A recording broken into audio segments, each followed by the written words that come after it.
Oh my days. Help.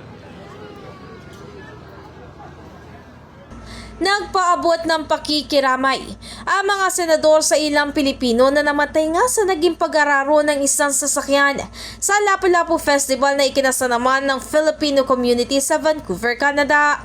Kaso nito sinabi ni Senate President Cheese Escudero na mahalagang maimbestigahan ang pangyayaring ito at mapanagot ang taong nasa likod nito at maging ang mga kasabwat nito kung meron man.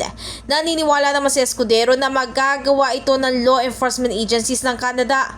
Samantala matapos ang nakakalungkot na pangyayari ay binahagi ng Canadian Police na hawak na umano nila ang driver na naturang sasakyan. That male was taken into custody at the scene by the crowd. It was a Filipino community event. The crowd immediately called police.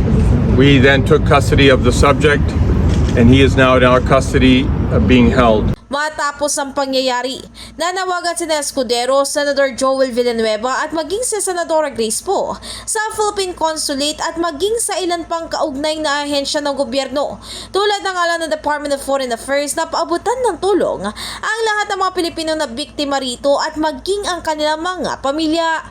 Dagdag pa ni Villanueva, mainam na makipagtulungan ang consulate ng bansa sa otoridad ng Canada para matiyak na mapanagot ang taong may sala sa likod nito.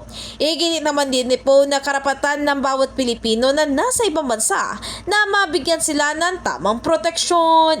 In the heart of changing lives, ako si Brigada Ann Cortas ng 105.1 Brigada News FM Manila, the Music News Authority.